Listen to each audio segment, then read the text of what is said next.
അച്ചടക്ക നടപടിയുടെ ഭാഗമായോ അത്യാവശ്യ സാഹചര്യങ്ങളിലോ മാത്രമായിരുന്നു ബിവറേജസ് കോർപ്പറേഷനിൽ ഇതുവരെ സ്ഥലമാറ്റം നടപ്പാക്കിയിരുന്നത്.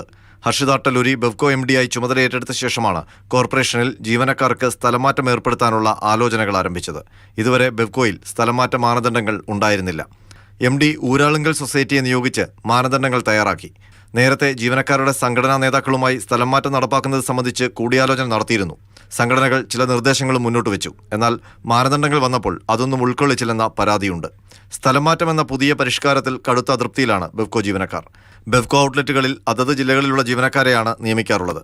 രാവിലെ 9 മണിക്ക് തന്നെ ജോലിക്കെത്താനും രാത്രി വൈകി വീട്ടിലേക്ക് മടങ്ങാനുമുള്ള സൗകര്യം കണക്കിലെടുത്താണ് ഇതുവരെ സ്ഥലംമാറ്റം കോർപ്പറേഷനിൽ ഏർപ്പെടുത്താതിരുന്നതെന്നാണ് ജീവനക്കാർ പറയുന്നത്. PSC വഴി കോർപ്പറേഷനിൽ നിയമനം ലഭിക്കുന്നവരിലേറെയും തിരുവനന്തപുരം, കൊല്ലം ജില്ലയിലുള്ളവരാണ്. ഇത് കാരണം സംസ്ഥാനത്തിന് വടക്കോട്ട് മിക്ക ഷോപ്പുകളിലും ജീവനക്കാരുടെ അപര്യാപ്തതയുണ്ടെന്നാണ് മാനേജ്മെന്റിന്റെ വിശദീകരണം. അബ്കാരി മേഖലയിൽ നിന്ന് മുൻപ് ബെവ്കോയിൽ നിയമിക്കപ്പെട്ട 700ഓളം ജീവനക്കാർ വിരമിച്ച ഒഴിവുമുണ്ട്. ഇതിനെല്ലാം പരിഹാരമായാണ് സ്ഥലംമാറ്റം പ്രാബല്യത്തിലാക്കുന്നതെന്നാണ് ഔദ്യോഗിക വിശദീകരണം. സ്ഥലംമാറ്റ മാനദണ്ഡം തയ്യാറാക്കാൻ ഊരാളുങ്കൽ സൊസൈറ്റിയെ ചുമതലപ്പെടുത്തിയത് എങ്ങനെയെന്ന ചോദ്യവും ഉയരുന്നുണ്ട്. ഈ മാസം 31-ന് അലവൻസുമായി ബന്ധപ്പെട്ട് സംഘടനാ നേതാക്കളുടെ യോഗം മന്ത്രി വിളിച്ചിട്ടുണ്ട്.